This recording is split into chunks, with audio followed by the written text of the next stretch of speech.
여호와께서 므낫세와 그의 백성에게 이르셨으나 그들이 듣지 아니하므로 여호와께서 아수르 왕의 군대 지휘관들이 와서 치게 하심에 그들이 므낫세를 사로잡고 쇠사슬로 결박하여 바벨론으로 끌고 간지라. 그가 환난을 당하여 그의 하나님 여호와께 간구하고 그의 조상들의 하나님 앞에 크게 겸손하여 기도하였으므로 하나님이 그의 기도를 받으시며 그의 간구를 들으시사 그가 예루살렘에 돌아와서 다시 왕위에 앉게 하심에 므낫세가 그제서야 여호와께서 하나님이신 줄을 알았더라. 그 후에 다윗성 박기원 서쪽 골짜기 안에 외성을 쌓되 엄은 어기까지 이르러 오벨을 둘러 매우 높이 쌓고 또 유다 모든 견고한 성읍에 군대 지휘관을 두며 이방 신들과 여호와의 전의 우상을 제거하며 여호와의 전을 건축한 사내와 예루살렘에 쌓은 모든 제단들을 다 성 밖에 던지고 여호와의 제단을 보수하고 화목제와 감사제를 그 제단 위에 드리고 유다를 명령하여 이스라엘 하나님 여호와를 섬기라 하며 백성이 그의 하나님 여호와께만 제사를 드렸으나 아직도 산당에서 제사를 드렸더라. 므낫세의 남은 사적과 그가 하나님께 한 기도와 선견자 이스라엘 하나님 여호와의 이름으로 권한 말씀은 모두 이스라엘 왕들의 행장에 기록되었고 또 그의 기도와 그의 기도를 들으신 것과 그의 모든 죄와 허물과 겸손하기 전에 산당을 세운 곳과 아세라 목상과 우상을 세운 곳들이 다 호세의 사기에 기록되니라.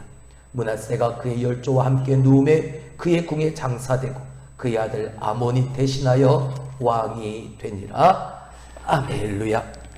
오늘 하나님의 크신 은혜로 하루하루의 삶 속에서 하나님의 살아계신 여러분의 삶에 역사하심으로 심겨지는 복된 삶의 주인공 여러분들의 삶이 되길 주님의 이름으로 축원합니다.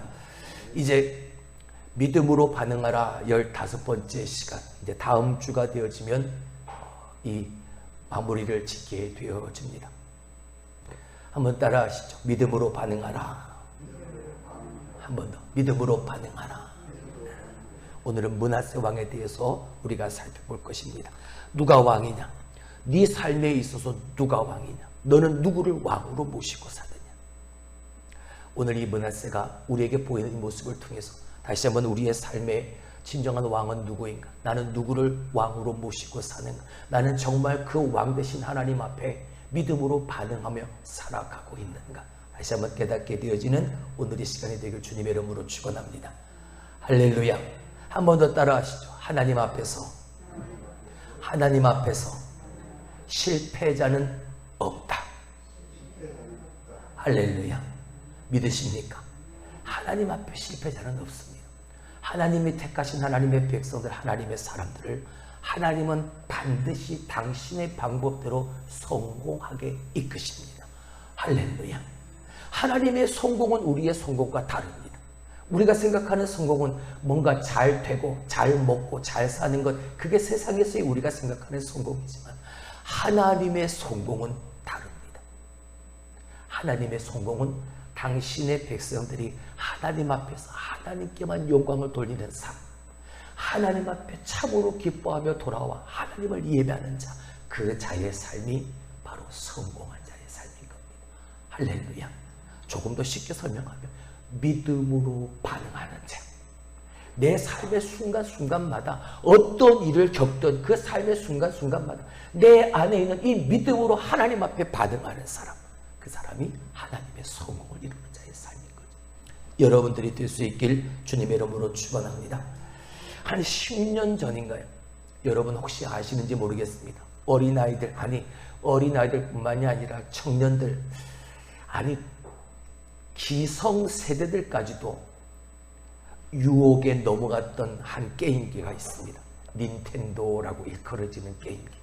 아마 우리 할머니들, 할아버지들이니까 손주들 한 번쯤은 다 사주셨지 않을까 싶은데, 뭐 가격도 그렇게 만만치 않은 가격이긴 했지만 굉장히 센세이션을 일으켰죠. 그 게임기 하나가 어린아이들의 마음을 사로잡았습니다.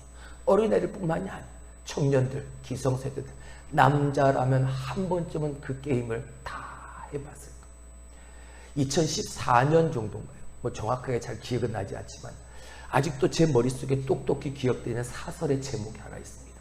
혁신의 아이콘이 개혁의 아이콘이 되다. 정말 센세이션한 반응을 일으켰습니다. 그때 그 당시에 정말 혁신적인 제품이었죠. 그 게임기 하나만 갖고 있으면 시간이 어떻게 가는지 모든 대부분의 아이들이 그 게임기를 갖고 싶어 했고 그 게임을 하고 살았죠. 근데 언제부턴가 이 게임기가 점점 사양길을 걸어가게 되어집니다.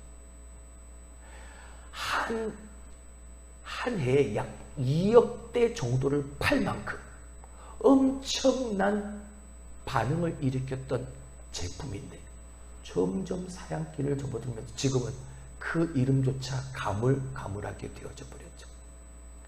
혁신의 아이콘이었던 이 닌텐도 게임기가 이제는 개혁해야 될, 이제는 바꾸어져야 될 아이콘이 되어졌다는 사설의 제목이었습니다. 스스로가 자기를 규정지었습니다. 닌텐도, 우리는 게임기 하나만큼은 기가 막히게 만든 회사야. 스스로가 그렇게 규정을 짓다 보니까 내가 지어놓은 그 규정의 틀을 깨뜨리지를 못한 겁니다.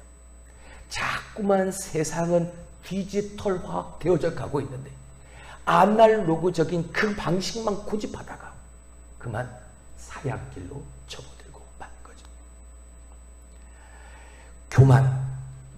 교만을 정의한다면 오늘은 이렇게 한번 교만에 대한 정의를 내리고 싶습니다. 자기를 스스로 정의할 때 생기는 거다. 교만은 나를 나 스스로가 정의할 때 생기는 거다. 주님은 분명히 말씀하셨죠. 새 술은 새 부대에 담아야 한다고 말입니다.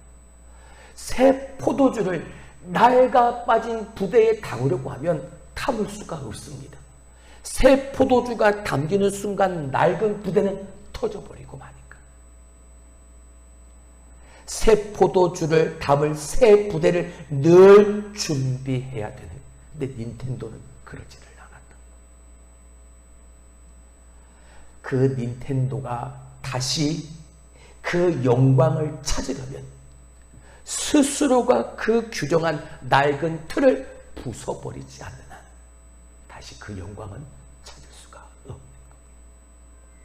사랑하는 성도 여러분, 오늘 우리가 누리는 이 번영과 이 영광에 우리는 안주해서는 안 되는, 이것이 낡은 부대가 되어지고 낡은 틀이 되어지면 하나님이 오늘도 우리에게 보여주신 그 새 은혜를 담을 수가 없는,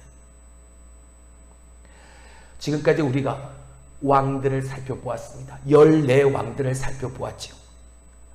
성경 속에 등장하는 실패한 왕들의 특징이 무엇이었습니까? 하나같이 그들은 성공한 왕이었습니다. 성공은 했는데 교만함을 버리지를 못했던 것, 낡은 틀을 깨뜨리지 못한 것, 실패한 왕으로 오늘도 우리는 그 왕들을 기억하고 있습니다. 오늘 본문의 말씀도 마찬가지입니다. 15번째 우리가 살펴보는 이 므낫세 왕도 남유다의 14번째 왕이지만 이 이스라엘 역사상 가장 나쁜 왕으로 기억되어지는 왕이 바로 이 므낫세입니다. 실패할 수밖에 없는 조건을 모두 갖춘 왕이었던 거죠. 자, 오늘 본문의 말씀을 보기 전에 먼저 우리 앞에 있는 열왕기하의 말씀을 찾아봅니다. 열왕기하 23장 26절을 찾아가 봅니다. 자, 우리 앞에 있는 열왕기하, 사무엘하 다음에 있는 열왕기하 23장 26절의 말씀을 한번 보시죠. 열왕기하 23장 26절, 구약성경 604페이지. 자, 제가 읽어드립니다. 그러나 여호와께서 유다를 향하여 내리신 그 크게 타오르는 진노를 돌이키지 아니하셨으니 이는 므낫세가 여호와를 경노하게 한 그 모든 경노 때문이라. 하나님이 타오르는 그 진노를 돌이키지 않은 이유는 남유다에게 이 므낫세가 여호와 하나님 앞에 행한 그 죄악 때문이라는, 얼마나 이 므낫세가 악한 왕이었으면 이 므낫세 때문에 크게 타오르는 그 진노를 돌이키지 아니하시고 하나님이 경노하셔서 유다를 멸망시키기로 작정하셨을까? 여러분, 므낫세는 히스기야 왕의 아들입니다. 우리가 지난 시간 살펴보았던 히스기야가 중병에 걸려서 죽게 되어졌을 때 히스기야가 기도해서 그 생명을 15년 연장받았죠. 그리고 15년을 연장받고 난 뒤에 3년 후에 이 므낫세가 태어나게 되어집니다. 한번 생각해 보시죠. 죽을 병에 걸렸다가 이제 죽었다가 다시 살았습니다. 얼마나 이 히스기야 왕이 성령으로 충만했겠습니까? 하나님이 내게 베푸신 그 은혜가 얼마나 감사함에 그 충만함으로 살았겠습니까? 그때 므낫세가 태어난 것. 그런데 그렇게 하나님의 은혜로 가득하고 영적으로 매우 충만한 그런 상태였을 그때에 므낫세가 태어났는데, 그러나 이 므낫세는 12살의 왕위에 오르고 55년 동안 남유다를 통치하면서 성경에서 가장 악한 왕으로 기록하고 있다. 더구나 므낫세는 아까도 말씀을 드렸던 이 유다가 멸망할 수밖에 없는 가장 완벽한 실마리를 만들었던 장본인이 되었습니다. 여러분, 이 므낫세가 왕이 되어 가장 첫 번째로 무엇을 한지를 아십니까? 자기의 아버지 히스기야가 만들어놓은 그 종교 개혁했던 그 모든 것들을 다 부숴버리고 다시 히스기야 전으로 돌아가 버린 겁니다. 다시 우상 숭배하는 그 우상의 문화를 다시 부활시킨 장본인이 되었습니다. 게다가 북이스라엘의 아합과 이세벨이 섬겼던 그 바알신과 그 아세라 목상을 그대로 다시 성전 안으로 가지고 들어옵니다. 그리고 이스라엘 백성들이 섬기는 그 일월 성신까지 다 도입해서 섬겨가고 있었던 것. 더 놀라운 것은 하나님이 금하신 인신 제사를 행했습니다. 자기의 아들도 그 불 앞에 바쳐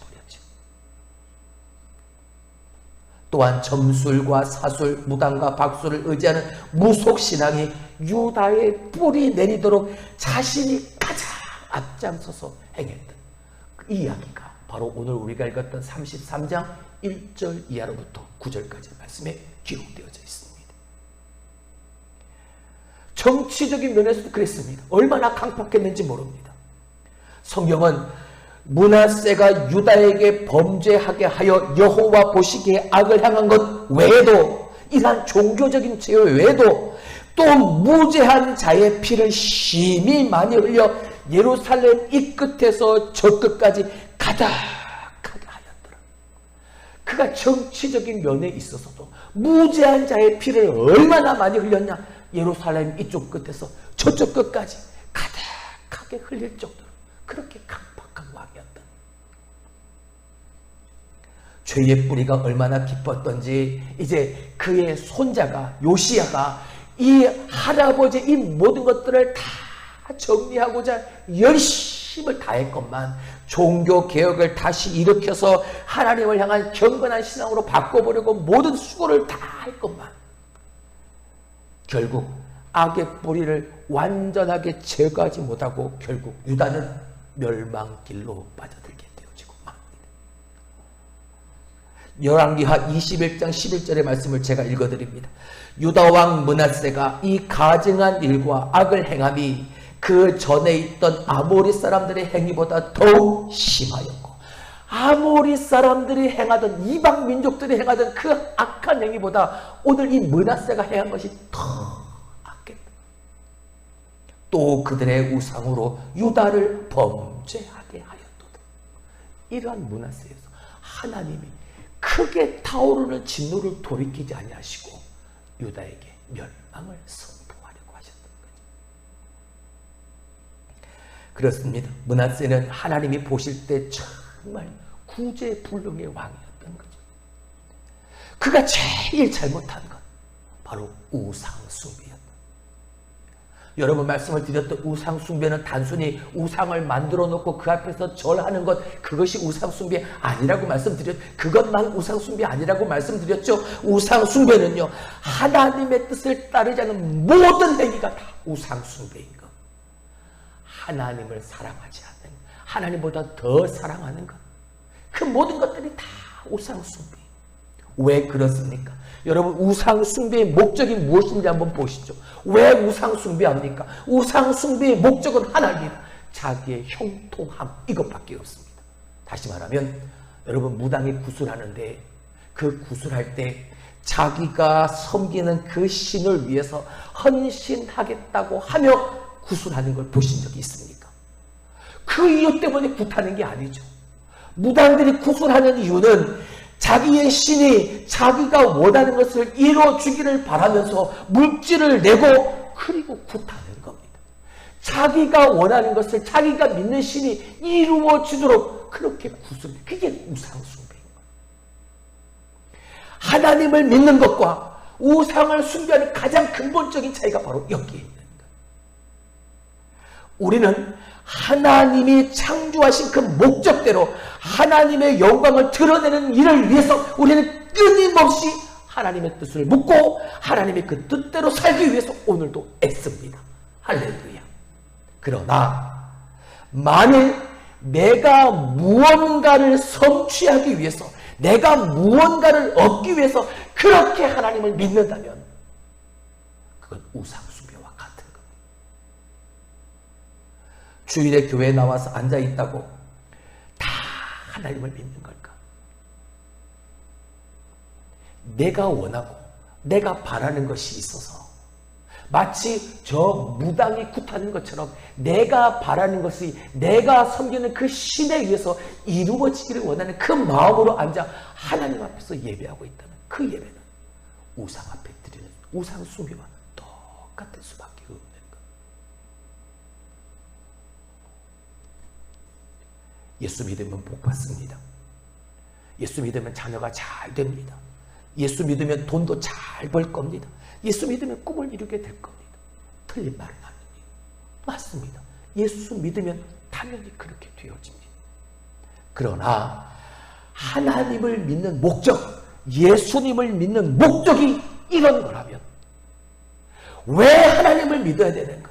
내가 돈 잘 벌기 위해서, 내 자녀들이 잘 되기 위해서, 내가 복 받기 위해서, 그래서 내가 예수를 믿고 하나님을 믿는다면 여러분, 그건 우상숭배와 똑같아요. 하나님을 믿고 하나님이 창조하신 그 목적대로 오늘도 말씀 따라 내가 살아가기 위해 하나님을 믿는 것이 되어질 때, 유일하신 나의 구원자 예수 그리스도를 그 믿음으로 믿게 되어질 때 하나님이 은혜 베푸셔서 복을 주시고 자녀도 잘 되게 하시고 돈도 잘 벌게 하시고 하는 거지. 이것이 목적이 되어서 예배한다면 그건 우상숭배.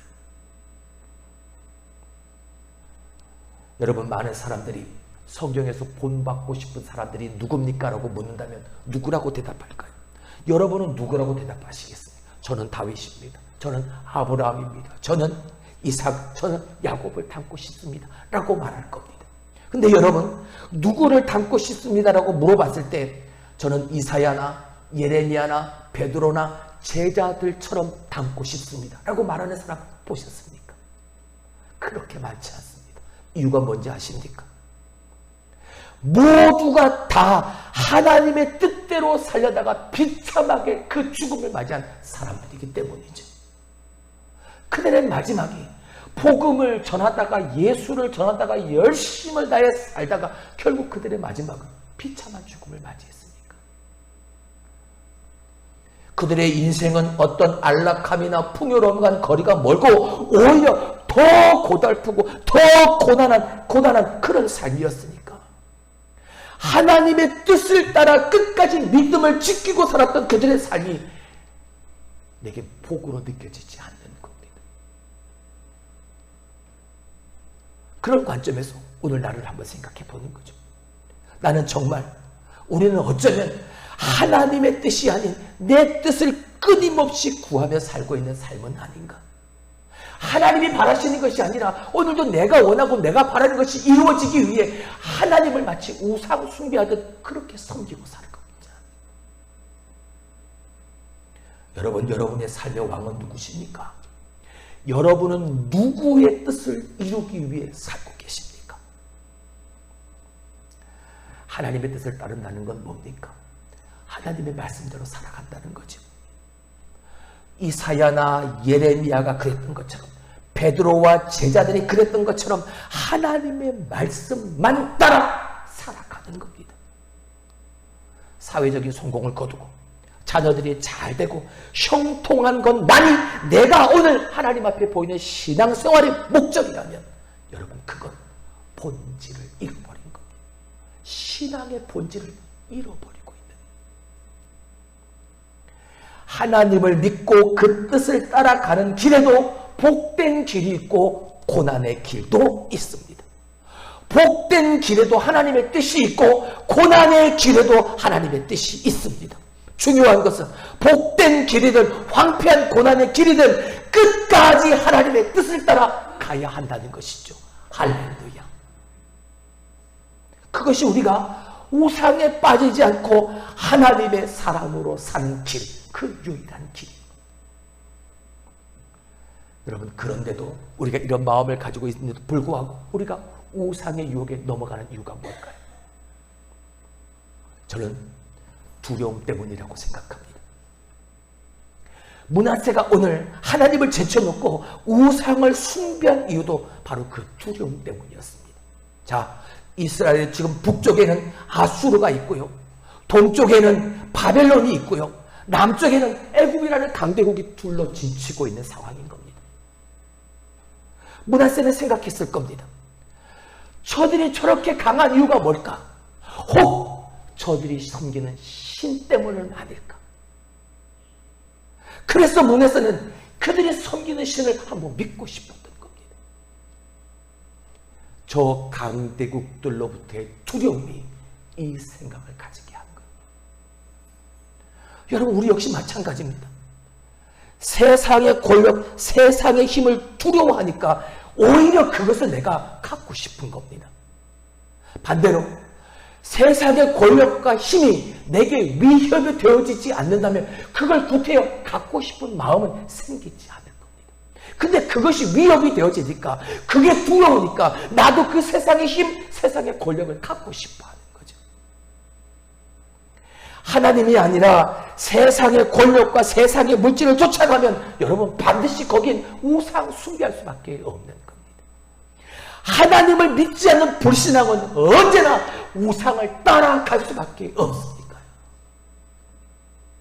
자, 그렇다면 두려워하지 않는 비결이 뭘까요?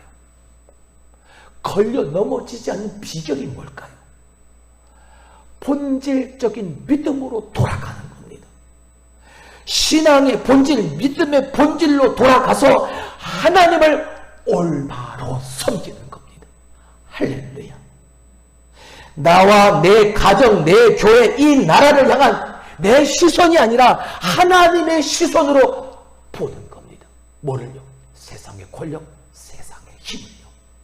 내 눈으로 보니까 그 세상의 권력, 힘이 무섭고 두려운 거지, 하나님의 관점, 하나님의 시선으로 세상이 가진 힘, 세상의 권력을 보면 아무것도 아니에요. 하나님의 시선으로 바라보게 할 때 그것에 걸려 넘어지지 않게 되어지는 겁니다. 므낫세는 지금 주변에 있는 강대국들을 보면서 그들이 가지고 있는 권력, 그들이 가지고 있는 힘, 내게는 없다는 생각이 드니까 그게 두려운 겁니다. 그래서 그것을 갖고 싶었던 겁니다. 그래서 모든 우상들을 다 긁어 모으는 겁니다. 정작 봐야 할 것을 보지 못하고요, 오늘 새벽에 보았던 하나님의 빅피처, 하나님의 큰 그림을 보지를 못한, 지금까지 하나님의 역사를 통해서 이스라엘을 이끌어주신 그 하나님의 인도하심, 하나님의 지켜주심, 하나님의 은혜 베푸심, 하나님의 그 큰 그림을 보지를 못하는, 여러분, 세상의 권력이 아무리 나를 집어삼킬 것 같이 그렇게 무서워도, 세상의 물질이 아무리 강한 것 같아도, 여러분, 세상을 주관하시는 분은 하나님이십니다. 할렐루야. 잊어버리지 마십시오. 므낫세가 정직한 자들의 형통과 하나님의 인도하심을 온전히 믿었다면 그는 세상의 권력, 세상의 힘, 그 우상에 빌지 않았을 겁니다. 그들에게 마음을 빼앗기지 않았을 거죠. 여러분, 지금 우리는 뭘 보고 있습니까? 저 세상에 가진 힘, 권력을 보고 계십니까? 그것이 무섭고 그것이 두려워, 나도 한번 그것을 갖고 싶은 그 마음을 가지고 계십니까? 아니면 세상을 주관하시는 하나님을 보고 계십니까? 오늘 본문 33장 12절 13절의 말씀을 봅니다. 오늘 본문의 말씀 12절 13절 다 같이 읽습니다. 시작. 그가 환난을 당하여 그의 하나님 여호와께 간구하고 그의 조상들의 하나님 앞에 크게 겸손하여 기도하였으므로 하나님이 그의 기도를 받으시고 그의 간구를 들으시사 그가 예루살렘에 돌아와서 다시 왕위에 앉게 하심에 므낫세가 그제서야 여호와께서 하나님이신 줄 알았더라. 환난을 당하고 나서야, 어려움을 당하고 나서야, 그가 쇠사슬에 묶여서 바벨론으로 포로로 끌려가고 나서야, 그제서야 하나님을 하나님으로 알게 되어져. 므낫세가 겸손해져서 하나님을 이제서야 아는 것. 이스라엘 역사상 가장 악했던 이 므낫세가 하나님께로 돌아옵니다. 므낫세에게 도대체 무슨 일이 일어났을까요? 바로 그 앞에 있던, 오늘 보면 이 12절 그 앞에 있는 11절 말씀이 바로 우리에게 그걸 알려주는 거죠. 무슨 일이 있었습니까? 자, 11절 말씀을 한번 봅니다. 여호와께서 아수르 왕의 군대 지휘관들이 와서 치게 하심에 그들이 므낫세를 사로잡고 쇠사슬로 결박하여 바벨론으로 끌고 가지라. 유다를 55년 동안 통치한 위대한 왕이었습니다.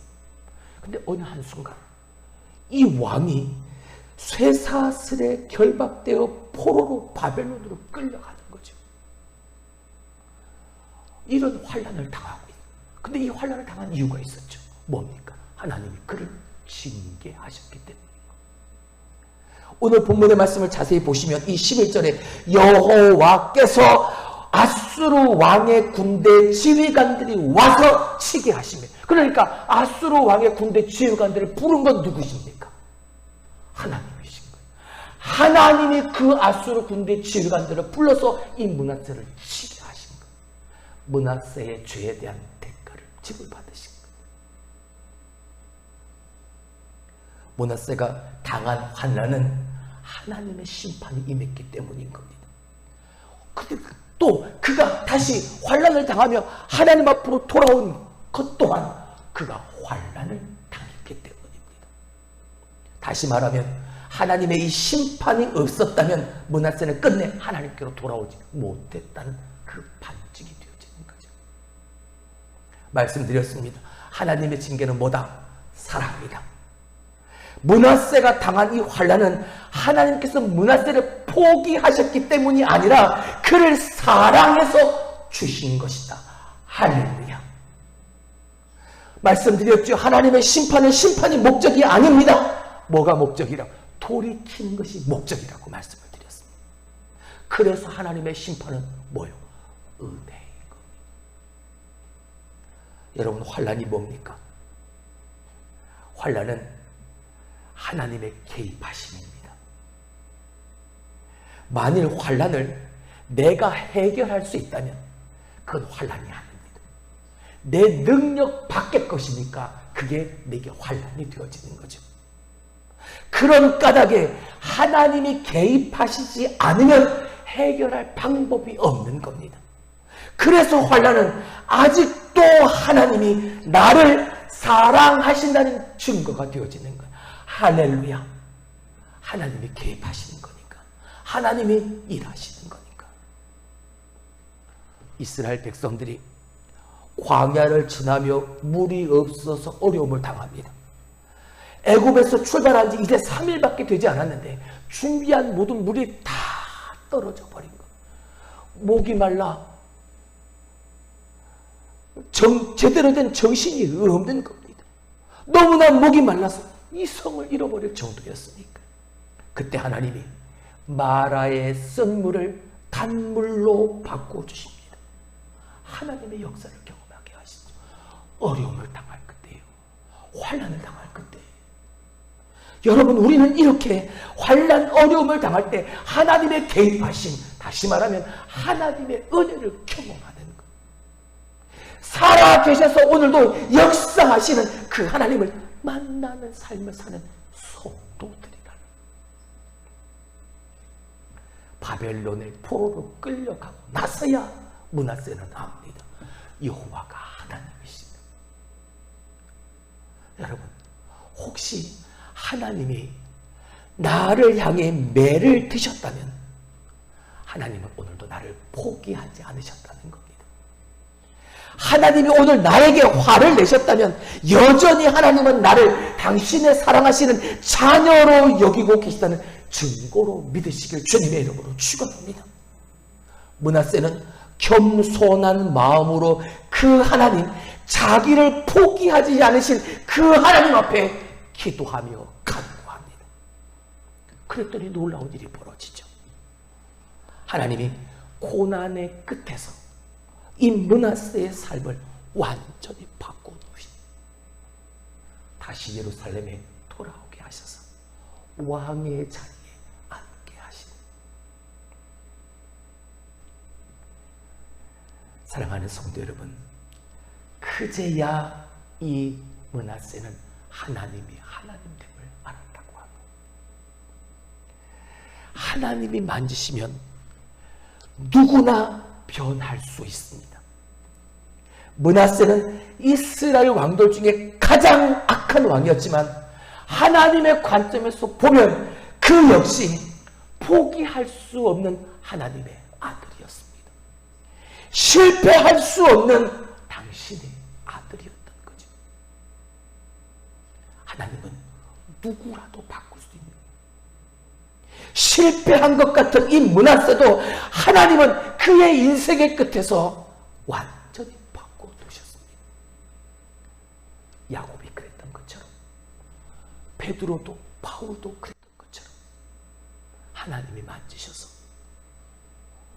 물이 변하여 포도주가 되듯 하나님이 그렇게 변화시켜 주신 것이죠. 사람이 잘 나가면 하나님을 잊어버립니다. 고난 가운데 신앙을 지키는 것보다 여러분 잘 나갈 때, 평화로울 때 믿음을 지키는 건 훨씬 더 어렵습니다. 내가 성공을 향해 달려갈 때는 기도하는 것이 어렵지 않습니다. 하나님의 도우심을 구해야 되니까. 하지만 성공을 손에 쥔 뒤에는요, 기도하기가 너무나도 어렵습니다.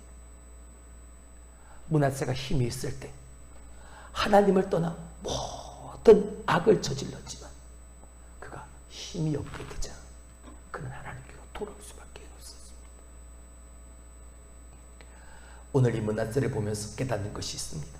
아, 돌아오는 것도 하나님의 은혜구나. 돌아올 수 있다는 것이 대단한 하나님의 축복이구나. 할렐루야. 힘이 없더라도 돌아올 수 있는 것이, 힘이 있어서 떠나는 것보다 얼마나 큰 은혜지, 얼마나 큰 하나님의 복이지. 아무리 인생을 성공적으로 살았다 해도 끝까지 믿음을 지킬 수 없다면 여러분, 그건 실패인 거예요. 내가 사회적으로 아무리 성공했어도 내가 믿음으로 살지 않았다면 그 인생은 실패인 겁니다. 믿음인 것 같지만 믿음이 아닌 삶을 살까 여러분 두려워하시기 바랍니다. 하나님을 하나님으로 알아볼 때 여러분 그 삶에 진정한 변화가 찾아오는, 하나님을 하나님으로 바라볼 수 있을 때 여러분 우리의 인생은 진정한 성공을 만들어갈 수 있게 되죠. 마지막으로 19절의 말씀을 봅니다. 또 그의 기도와 그의 기도를 들으신 것과 그의 모든 죄와 허물과 겸손하기 전에 산당을 세운 것과 아세라 목상과 우상을 세운 것들이 다 호세의 사기에 기록되니라. 그의 기도와 그의 기도를 뭐하신 것? 들으신 것. 누가? 하나님. 하나님이 그의 기도를 들어주셨습니다. 하나님이 그를 포기하지 않으셨다는 겁니다. 그를 여전히 사랑하셨고 사랑하시고 그리고 그를 기뻐하고 계신다는. 그래서 오늘도 그에게 돌아올 수 있는 기회의 손을 내밀어주고 계셨다는 거죠. 혹시 지금 환난을 당하고 계신 분이 있습니까? 그러면 하나님이 말씀하고 계십니다. 뭐라고요? 내가 너를 아직 포기하지 않았어. 내가 아직 너를 놓지 않았어. 내가 아직도 너를 사랑해. 라고 말씀하고 계신 겁니다. 환난 당할 때, 어려움을 당할 때, 힘들 때 낙심하고 좌절할 것이 아니라 나를 오늘도 포기하지 않으시고 나를 아직도 사랑하시며 내게 기회의 손을 더해 주신 하나님의 은혜임을 기억하십시오. 그리고 그 환난을 그 믿음으로 이겨내는 겁니다. 할렐루야. 말씀을 맺습니다. 므낫세는 모든 악을 저질렀어도 그의 인생의 말미에 하나님이 하나님됨을, 하나님이 하나님임을 알아보는 복과 은혜를 누렸습니다. 하나님께서 그의 기도를 들으셨고 하나님이 그의 인생을 바꾸어 주셨습니다. 사랑하는 성도 여러분, 하나님 앞에 실패자는 없습니다. 믿음으로 반응하는 하나님, 내가 믿음으로 하나님 앞에 서는 한 하나님 앞에서 그 어느 누구도 실패자가 되지 않습니다. 하나님이 책임져 주시니까요. 하나님이 그의 삶에 개입하시니까요. 하나님이 개입하셔서 그의 인생을 완전히 바꿔 놓으실 테니까요. 여러분, 오늘도 우리는 그 하나님을 기대하는 겁니다. 오늘도 그렇게 하나님의 개입하심과 하나님의 역사하심을 우리의 삶에 심으며 살아갈 수 있는 믿음으로 반응하며 하나님이 바라시고 하시는 참된 믿음의 성공, 신앙의 성공 여러분들이 될 수 있길 주님의 이름으로 축원합니다.